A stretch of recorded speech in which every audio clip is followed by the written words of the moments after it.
All right, we are back with our reaction series. Your friendly neighborhood, one more brown, coming at you all the way from the upstairs office. Man, I just had quite a day today. I was taking the train home from teaching, accidentally got on the wrong train, ended up in a place that I had never had been before, had to backtrack and come all the way back to where I am now. So I should have been home hours ago. I'm kind of mentally exhausted. It's a little bit later than I would like it. But I just happened to see this cool video, an interview with Keith Frankish. What is Descartes' prison? Illusionism as intuition pumps for consciousness theories. So I thought, well, I may as well check that out. And so I figured I may as well bring you guys along with me. Now, I know Keith, known him for a while. I did my very first like live discussion interviewee thing with him for what was it called, Philosophy TV, way back when. Maybe it wasn't my very first one. I think the first one I did was with Pete Mandic, also for Philosophy TV. But Keith, that's how I met him, was by talking online. So he's been a part of the online consciousness conference. I've had him on Consciousness Live, and now he's gone on to do his very successful Mind Chat series, which has been MIA for a little bit, I think, because of various reasons, but maybe it'll be coming back hopefully soon. At any rate, I digress. So I know Keith, I know his work. I've talked with him many times, and I respect him and his work. So this should be interesting and fun. See if there's anything new. I'm curious. It's 2 hours and 48 minutes, so I can't do that long. I'll watch a little bit of it, and we'll do segments. So maybe we'll break this one down for half hour or something like that, and then we'll see what happens. So I don't know where this is from. Says it's on Tevin Naidu's channel. I don't really know anything about this. Okay. When did it come out? Does it say on here? July 30th. So just yesterday. That's very cool. It's only got 768 views. That's not cool. Go watch Keith. All right, let's see what's going on here.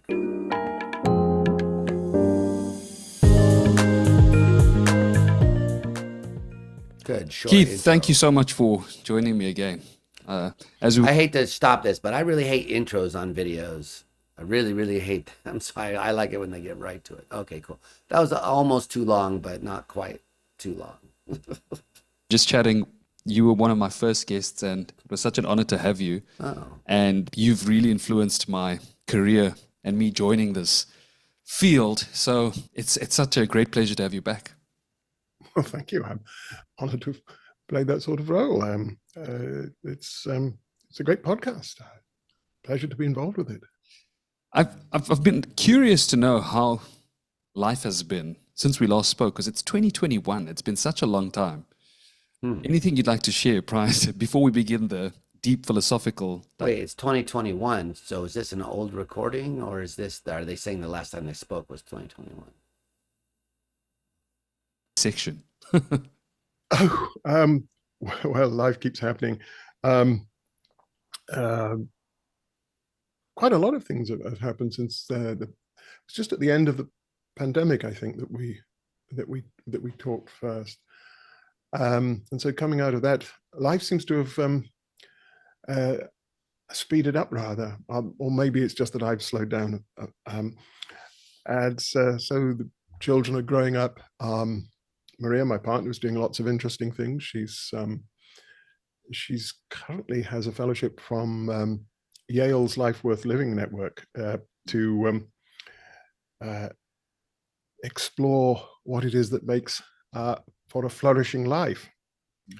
I'm not sure if she's going to tell me, but she's working on that, which is a very interesting project. And she's focusing in particular on how you live a flourishing life in a world that's increasingly dominated by intelligent technology. And I think this is something that we're all going to have to think a lot about. I suppose that's the biggest change that's happened in those 3 years, is this sudden well, I was going to say emergence, but it has been coming for some time, but it's suddenly burst into public awareness. The possibilities of deep learning, obviously through things like ChatGPT, and the potential benefits and risks and threats that this poses. And this is something that philosophers have suddenly, I like to say that this is the philosopher's moment. This is the moment when we're suddenly needed, because who can who can advise society about how to think about these things, about the ethics of them, and about the, if you like, the metaphysics, or at least the psychology of these things. Do LLMs have, are they actually communicating with us? Do they have beliefs?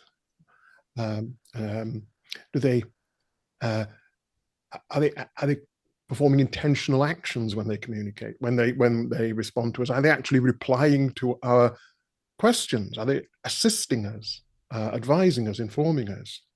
Those are all interesting questions. I would say, just by way of no one caring, that's, the answer is at this point probably yes. Although I tend to think that, like, having beliefs and thoughts has a phenomenological component, that there's something that it's like to have thoughts and beliefs.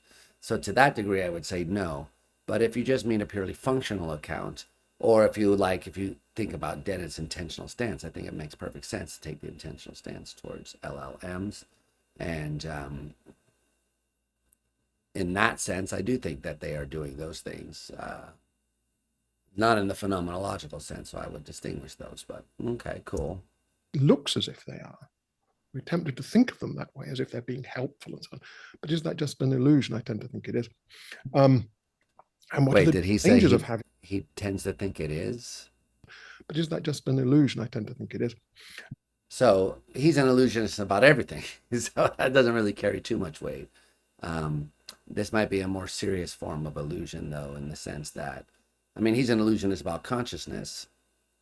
As far as I understand it, and in my most charitable moments, I interpret him to mean that the kind of consciousness we have appears to have phenomenal properties, but doesn't actually have them. Not that consciousness doesn't exist, although it's tempting to interpret them that way. But this might be a more strong sense of illusionism, that there's the illusion of them having these internal states when they really don't. I'd be curious to know why he thinks that. And what are the dangers of having things that seem so like cooperative partners, but maybe aren't? So it seems to me this is the moment maybe when philosophers are finally in public demand. Whether we can rise to the occasion, I don't know. But there's a debate here, I think, that everybody needs to be involved in. It was one thing that another thing that has happened recently, of course, that my intellectual hero, my friend Dan Dennett, has died earlier this year, and I know this was something that was exercising him very much during the past few years. He was devoting most of his time to thinking about this, about the risk. He was always looking forward, and it's difficult to say that it's the most urgent problem that we're facing. We're facing so many of them, from climate change to political instability to war and so on, but it's certainly one of the mix of big challenges that are facing us. So that's certainly something that's happened in the world. Yeah, I mean, I guess it's really sad that Dennett passed away. I mean, he was old and had a great career and lived a full life. So in that sense, it's not the most tragic thing in the universe, but it's always sad when somebody dies, especially someone who's so beloved by everyone. I never met Dennett. I tried to get him on. I mean, I emailed with him a few times. I had him as a guest at Consciousness Online, my online consciousness conference, and I interacted with him in that way. I saw him at conferences here and there, but I never got to get him on Consciousness Live. I think that he was reluctant to come and talk to me because he might have read some things that I wrote that were critical of him, and not, I never really fully liked the way that he did philosophy. I had a kind of love-hate relationship with Dennett. It was his ideas that drew me into thinking about philosophy of mind, especially as an undergraduate, and reading his paper Quieting Qualia and Time in the Observer, were two like very pivotal moments in my development where I was just like, what the fuck is this shit? This is bullshit. But you know, the more I struggled with it, the more I realized that there was something worth struggling with there. So I would have liked to had the chance to talk with him. It's too bad, in my opinion, for me, that is not too bad for anyone else, but too bad for me that I didn't get that chance. But obviously, Keith and Dan had a much closer relationship, so that's very tragic. I was also very interested in Dennis' view about that Keith is alluding to here about counterfeit people, that it should be something of a crime to make something that seems like a person but isn't, in the same sense that it's a crime to make something that seems like money but isn't, because he thought that that would erode relationships between persons. And I do think there's something important and interesting there. You know, think about AI music. People don't know, is this a Kanye song or is this AI? Is that already we're in this like weird nebulous area where we can't really tell whether this is a human produced thing or not. I do sort of think that is something that needs to be reckoned with. So I thought Dennett's thoughts on that were very interesting with respect to counterfeit people. So I wonder if they're going to talk about any of that in here. But I do agree with Keith that now is a time philosophers can be useful in thinking about these things. Whether they will be, is, as he said, good point. And I suppose I'm trying in my little way to respond to it too. There's two things you brought up there that I'd like to touch on. One is, are you familiar with the work by Eric Schwitzgebel? I am, yes, indeed. Yeah. I mean, because he talks about a lot the ethics of ethicists or the philosophy of philosophers, and whether we are actually important for for these topics of discussion. Because I think he found that if you take a group of ethicists together and give them certain philosophical or ethical dilemmas, they tend to do pretty much the same as the average person, which is fascinating work. Yes, it's I say this flippantly, though. There may be a serious point with it. If someone had to make an ethical decision that would affect me, might affect my life, perhaps, who would I prefer to make it? A trained ethicist, philosopher, ethicist, or just somebody who had a lot of experience of life and just lived a rich and nice, ordinary person, if you like, with a lot of experience? Or would I prefer someone who'd really thought through all the principles of it? Now, it may be, and perhaps some ethicists would say this, that the two would tend to converge. I don't know, but I think I would go for the ordinary person, the nice, ordinary person. So, I mean, I know that work by Eric, and I think that the point that I take from it, the question that he's addressing by asking ethicists these questions is, can studying ethics make you a better person? And it seems naively that we should expect the answer to be yes, that if you study ethics, you should improve your ethical abilities. But by and far, it doesn't seem that way. It seems, at least, I mean, you can't really answer that question this way because he's only asking ethicists. He's not asking everyone who studied ethics. I've always thought, when I first heard this, I was like, well, maybe the people who become ethics are the ones who are really screwed up in the first place. So they're skewed in a certain way because they're seeking that balance, seeking to understand. But the more pessimistic take is that they are just learning how to justify views that they already had by knowing all the ins and outs of the arguments. I mean, I'm not an ethicist. I work on cognitive science and philosophy of consciousness. I did write my dissertation on meta-ethics, which I don't think would qualify me as an ethicist. I was interested in defending a certain view about moral language and the meaning of it and how it's used. And I did do that, but I don't think that makes me an ethicist in the sense of normative ethics, talking about what it actually is right and wrong. I was more interested in what are the words right and wrong mean. So that's a different question in my view. But anyway, so I guess that the interviewer, Tevin, who I don't know anything about this channel, I guess that the interviewer here is questioning Keith on whether or not philosophers can be useful in this way, which is fair enough point. It's a sort of Spock versus McCoy, I suppose, situation.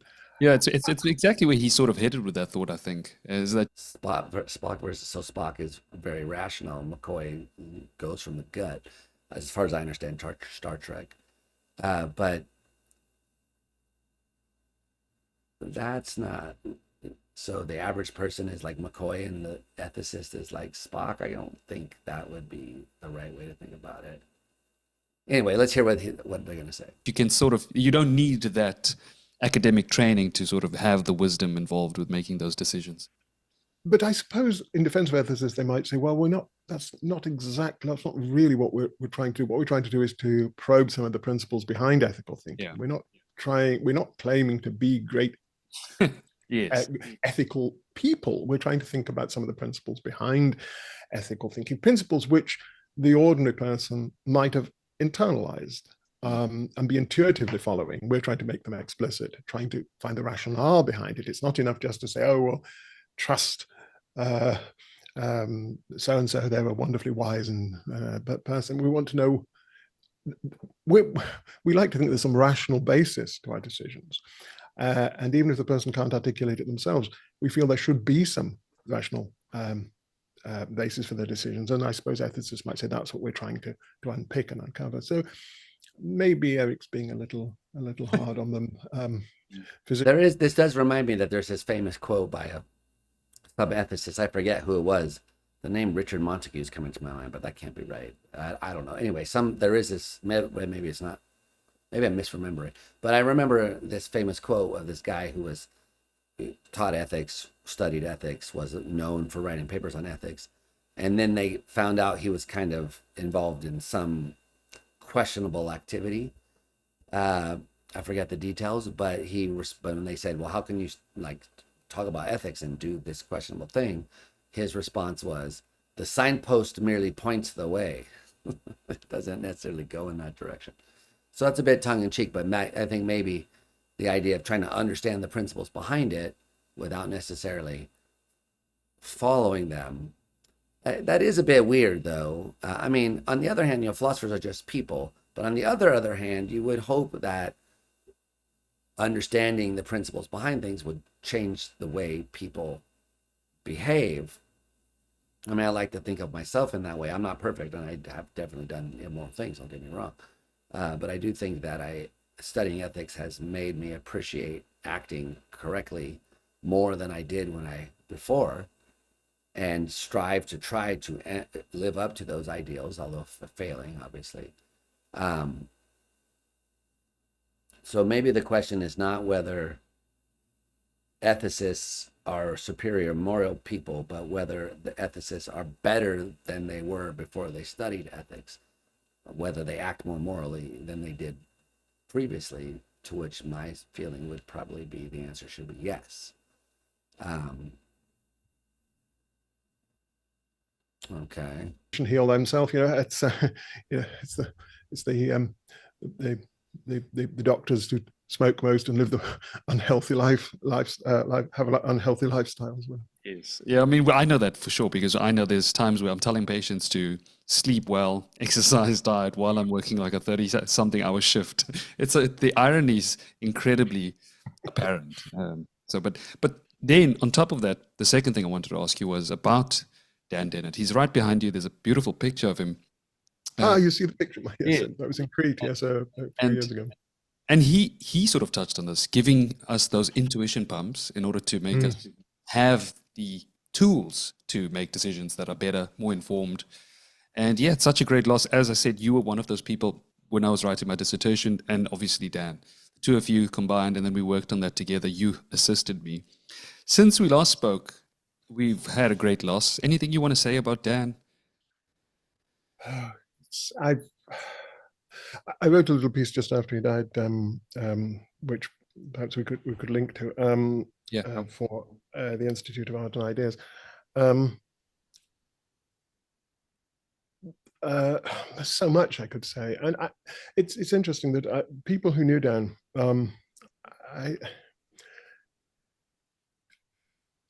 I think we all each of us felt we had a very special relationship with him. He was a wonderful person, a wonderful human being, as well as a great philosopher. when it came to academic battles, he didn't take any prisoners. He could be, if he thought somebody was, there's a section in his autobiography on academic bullies, in which he certainly doesn't pull any punches. But for towards younger people, towards people who he felt would benefit from his help and advice, he was wonderfully supportive, and a wonderful friend. I think that's what I miss more than, I mean, he's always been my intellectual hero, but in a way that Dennett is there in the work, and I can go back and revisit Dennettian ideas, Dennettian themes. He's left these with us, and so we can continue to engage with that. It's the person that I miss more than anything. Though, of course, the two were inseparable, and I think that's something I've been saying about him, that I just made a separation between Dennett the philosopher and Dennett the man, but you can't, and that's the point. That's why he was such a good philosopher. I think that all of his activities, he was deeply engaged with life. I mean, he was a farmer, he was a sailor. He enjoyed good company, good conversation. He enjoyed. He was a musician. He was a sculptor. He considered becoming a professional sculptor. He was deeply engaged with life in all its richness. And that's what made him such a good philosopher, because he had a huge context in which to see things. I mean, I repeat this every time. It's a thing that he often repeated, that the line from Wilfrid Sellars, that the aim of the philosopher is to see how things, in the broadest possible sense of the term, hang together in the broadest possible sense of the term. To see the big picture, to see the pattern in the noise, if you like. And I think he did that better. This is a bold statement, better perhaps than any human being has ever done. That's a very bold statement. Of course, he had a huge inheritance to draw on. He was born at a particular, he was the first to stress this, he was born at a time when there was a confluence, I think, of work in philosophy, in emerging cognitive science, computing theory, neo-Darwinism, work in evolutionary biology. And there was a confluence of all of this really exciting and revolutionary work, and he was able to synthesize it in a way, I think, synthesize it in a way that perhaps no one else had been able to do, and communicate it. He was a great communicator. So I think I would say that he achieved Sellars' aim better than anyone has done to date, and we're all in his debt. And what he would want us to do is to continue that journey, that exploration. I would sometimes say to him that I'd found myself saying things or writing things that I thought were my ideas, and then I'd reread something from perhaps that he'd written 40 years ago and found that it anticipated there. And he was never displeased by that. He was always delighted by that. He said that's what he wanted to do. He wanted to feed into the stream of thinking about things, and it was the ideas that mattered and the continuation of the ideas. So I think the best tribute to him is to continue in that spirit, which doesn't necessarily mean agreeing with everything he said. Of course, he wouldn't want that either. But I think he saw the pattern more clearly than anyone's done. I have to say that when I first started doing this, he was probably the person who got me into this. Like, just genuinely one of the most iconic, prolific thinkers that I could think of when I was a kid, just growing up reading his stuff. And we chatted via email quite a few times. He always signed up with that DCD. And we planned to have a podcast together, and it never came to fruition. And it's so sad for me, because I wish we got to chat. I mean, I never got the opportunity to really pick his brain. I don't think if I ever told you this, but I almost considered calling this podcast Quan in Qualia. Oh, wow. Great title. Yeah, I would have lost quite a few non-illusionist listeners and viewers with that title. I can understand why people disagree with with Dan. What I can't understand is why some people dismiss his work. That I can't understand. It's, if you think qualia, quine qualia is a paper that can be dismissed quickly, then go and read it again, and then read it again, and then read it again. Dan's work is deceptive in some ways. It's easy to read. You don't have to struggle too much to read it because he's a clear writer. And it's easy to think you've got the measure of the arguments. Well, he's just said that, and so on. That's I don't agree. Now, it's easy to fool yourself into thinking that you've fully grasped the argument and that you've seen through it. Every time I read Quine Qualia, I think I see something new, and it's something I'm not fully appreciated.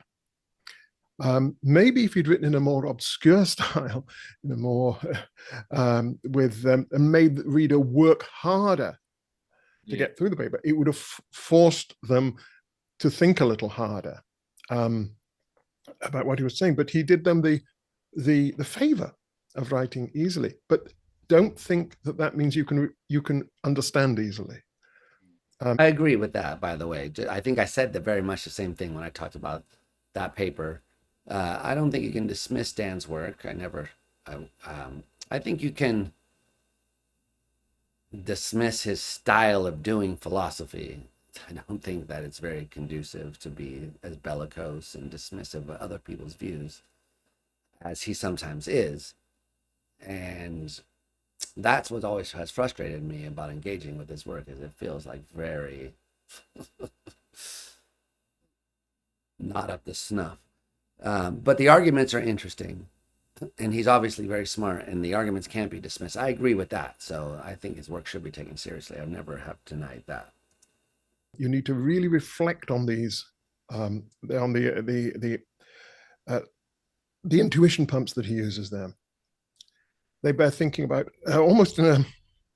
You see, what he's asking us to do is, he's not presenting your standard sort of bit of analytic philosophy where he analyzes some bit of language, or he presents some organized deductive argument with premises and formally valid, and then he defends the premise. He's not doing that kind of thing. He's asking you to look at things from a different angle, to try on a different pair of spectacles, if you like, or to move to a different location to look at the landscape. That's a bit more of a Brylean metaphor, maybe.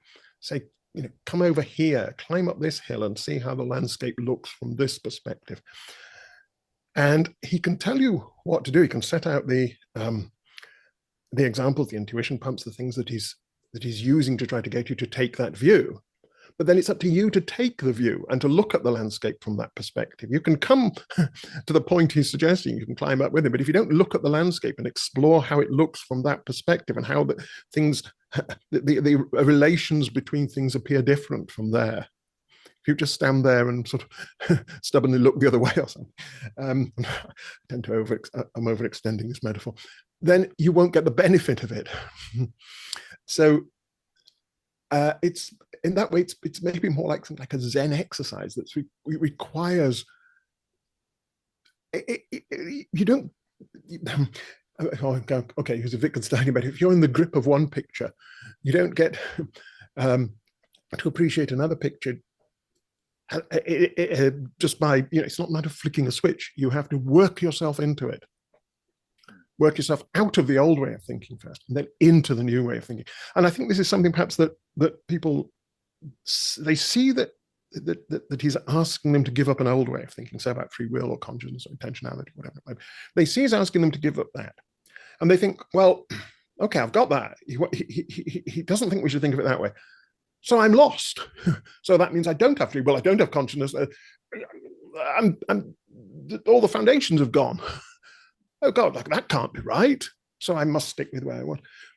But he's never doing that. He's never saying, give up that and just be a sort of nihilist. No, he's saying there's another way that does all the work that one did and some more too. That's a better way. And you've got to take that second part of the journey and get into the framework, the picture that he's offering, the alternative, certainly on free will. how people, Paul, how can he say he's a realist about free will, given that he's asked you to give up this sort of view of what free will of what free will is? Well, work your way into it, and you'll see. Um, so, Yeah, I think so. I mean, I think that's overly demanding to say you have to work your way into the picture. I agree, you got to see things from that point of view to some extent by appreciating the arguments. Um, but this idea that you have to like see it through those eyes or else you're not taking the view seriously, I'm a bit skeptical about that. I think you can entertain the position from a somewhat neutral point of view. I mean, we all have our background views, and some of the, I certainly remember as an undergraduate encountering his views like compatibilism and I guess illusionism or quine qualia, and just being like, no, this is absurd. Like, what could be more obvious than that there are these things? And then over time, you realize, okay, so it's a little more subtle, more complex than that. So if that's what you mean by working your way into it, then I agree. But I don't think you need to like adopt the view and think of it as true or something in order to understand the position. That's maybe that's not what Keith, maybe I'm misinterpreting what Keith is saying. I don't know. Interesting. Some of the dismissive aspects of all people's views on Dennett in general stem from the fact that he obviously was one of the four horsemen who came at religion with so much vigor and life that many people just associate him with that only, and they purely dismiss any philosophical argument because of that. And people tend to do that quite often. I often think about Richard Dawkins and his amazing work with the selfish gene, and then now that's complete. Nobody cares because once he wrote the God Delusion, people have completely dismissed such brilliant ideas that came before yeah, that, and that's quite a bad habit. And I think Dennett has fallen into the same trap because his philosophical work, his science, he's a cognitive scientist as well. He's immersed himself. He was one of the first people to bring the sciences, yes, the neurosciences, into this philosophical sphere. It reminds me of Patricia Churchland and the way they did this neurophilosophy, and there were these people who brought this together for us, and we cannot take that for granted. I mean, just on that, I think there are people who dismiss Dennett because they don't like atheism. And they're like, oh, well, if an atheist thinks that, then it's got to be bad. But, like, for example, I consider myself an atheist, an agnostic atheist. As I've said many times, I think there's more reason to believe that we live in a simulation than I think there is the traditional God of any of the known religions. So I'm sort of agree with him in broad strokes. However, I was never really a fan of the way he engaged in the arguments. I remember at one time as an undergraduate going and seeing Dennett debate. I forget who it was, maybe Richard Swinburne. I don't know, one of these philosopher, theist people. And I just remember being kind of like mortified in a sense that Dennett was so dismissive and cavalier and mocking in a way of the position of his opponent. And that's, I think, comes out a lot in his work in other areas too, where he feels like, gee, if you're not on board with me, then, like, for instance, he calls the organization for smart people called the Brights. That sounds a little arrogant and condescending to me. I'm an arrogant and condescending person, so I would know. However, I don't think people dismiss Dennett because, well, maybe some do dismiss him just because of the atheism. Maybe they do. But I think more to the point is the way he engaged in debates against his opponents. That's certainly what riled me up. But I'm, an outsider. I didn't know him. Maybe that's just you meant it in tongue in cheek. Maybe they were good friends behind the scenes. I don't really know. All I can say is that from the outside looking in, it really seemed to me like that's not the way that you're going to convince anybody, for sure. It's not the way to, well, preaching to the choir, to use a metaphor. But anyway, so that I don't know if it may, I don't know. It'd be interesting to know what you guys think. What is it really? Just people are angry about him about atheism. I agree. There is a contingent of people out there. I met them online as well, who distrust any kind of atheist view. How do you win those people over, though? By win over, I mean convince that atheists are serious people with points of view that aren't based in some psychological deficit. So I don't know if that's the best way to do it. Of course, I don't know. So it is interesting. It's an interesting point. being brought up. Absolutely. I think that it's one thing I've not talked much about when I talk about Dan is about the horseman thing. I think from things that I've heard Dan say, he did that as a piece more of public service than as something that he was deeply passionate about. I mean, yes, I mean, understanding religion as a natural phenomenon is a very interesting task for cognitive science, indeed, psychology, cultural theory, and so it's an interesting task. It's a very interesting phenomenon. But I think he thought that I don't think he was as hostile to religion, or certainly to religious attitudes, instincts, as some of the others were. I think he had a lot of sympathy for many of the attitudes that would find expression in religion. He said a beautiful thing on a podcast, I can't remember which one it was. Oh no, not an interview anyway. He said that there was many valuable things about religion that we should take care not to lose when we lose the dogmatic forms of religion that are causing that can cause so much harm. And one of them, he said, was the idea that religion is like a religious community is like a family. It's a place where when you go, they have to take you in. And that unconditional acceptance and forgiveness and so on. So in many ways, he valued the attitudes that find expression, some of the attitudes that find expression, not some of the more dogmatic ones. He valued some of the attitudes that find expression in religion. But he also thought there was a lot of harm done by religion. The people were exploited and persecuted, and a lot of division caused by religion. And of course, he was thinking, I suppose, from an American perspective, where there was certainly, I mean, I won't go into this, but certainly some forms of religion that seem quite exploitative. So I think he thought of that as a piece of public service that he was doing, and which actually distracted him from the things that he really wanted to be doing. And it was, I think it was also because the fact that these four guys had written these books around the same period, it just sort of clumped together as like a cult in themselves, this new age atheist.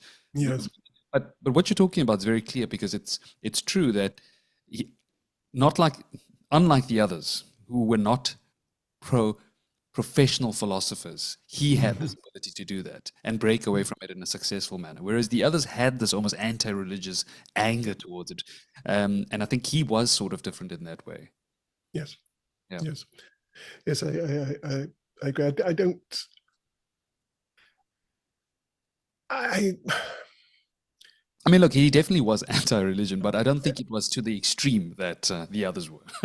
Absolutely. I mean, he was insistent that I think one thing that, I mean, there was that piece he wrote after he had his serious, when he had his 2006, and he had an aortic dissection and very nearly died. And he wrote a wonderful piece. The thank goodness piece. I like that one, actually. That was nice. Almost, I think he wrote it from his hospital bed. Called Thank Goodness. He asked people not to thank God for preserving him, for saving him, but to thank the goodness of the people who had been involved in doing it. And again, I think this reflected his practical approach to life in general. There were lots of people to thank, lots of people who had worked really hard.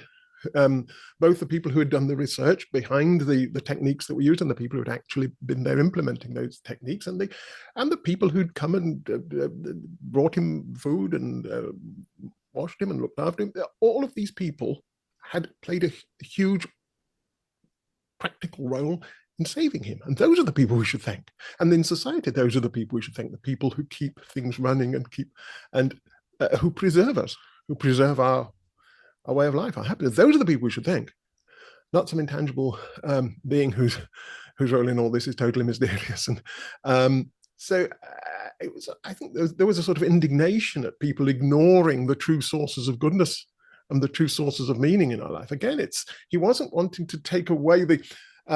It's another illustration of what I was saying. That he said, don't thank God, don't thank some abstract being from another realm of existence. But it wasn't saying don't thank anyone. don't have gratitude. Yes, have lots of gratitude, but have it to the right targets. So the emotion that people are expressing through, oh, thank God, that's fine, but direct it to the right target. Yes. And I think that's I guess that's how he would have wanted to, at least his attitude to the Western religion would be, let's preserve it, but set it in a better framework. Yeah, no, it was more about breaking that spell, similar to the consciousness spell. I mean, let's head to that while we're here. One of his famous quotes, I think it was in my essay as well. Dennett's quote was, "Consciousness is an illusion of the brain, for the brain, by the brain." And I know in one of your papers you said, if I'm paraphrasing incorrectly, just let me know. All right, so maybe this is a good place to pause it. It's getting late. I've got to go and make dinner. So that was nice, interesting opening. I think they're gonna. What does it say? Well, how far are we into this? 25 minutes. 25 consciousness. Okay, so it's a break in the topic. I'll pick up on this. Maybe tomorrow or Friday. But let me know what you guys think. I know everyone has opinions about the things that we were talking about. So I am curious to see what people might think about this. All right. See you around.